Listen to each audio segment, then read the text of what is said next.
इब्रानियों बाब 5।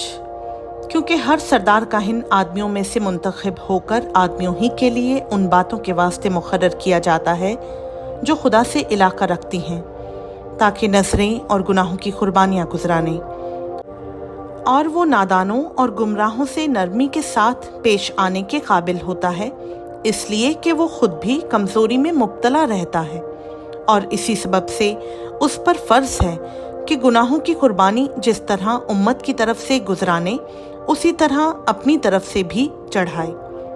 और कोई शख्स अपने आप ये इज़्ज़त इख्तियार नहीं करता जब तक हारून की तरह खुदा की तरफ से बुलाया ना जाए।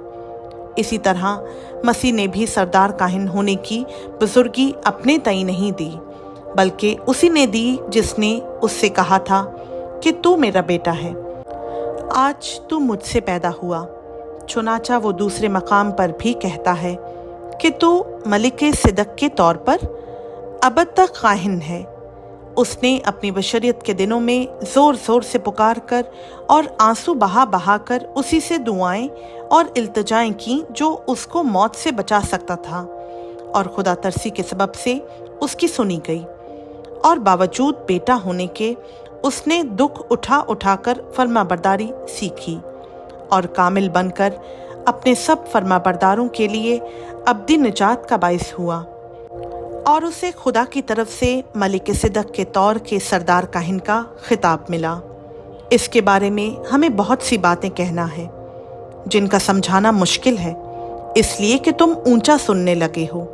वक्त के ख्याल से तो तुम्हें उस्ताद होना चाहिए था, मगर अब इस बात की हाजत है कि कोई शख्स खुदा के कलाम के इब्तदाई उसूल तुम्हें फिर सिखाए, और सख्त ग़िज़ा की जगह तुम्हें दूध पीने की हाजत पड़ गई, क्योंकि दूध पीते हुए को रास्तबाजी के कलाम का तजर्बा नहीं होता, इसलिए कि वो बच्चा है। और सख्त ग़िज़ा पूरी उम्र वालों के लिए होती है, जिनके हवास काम करते करते नेको बद में इम्तियाज़ करने के लिए तेज़ हो गए हैं। खुदा उनका पाक कलाम का पढ़ा, सुना, समझा और कबूल किया जाना हम सबों के लिए बाइस बरकत हो। आमीन।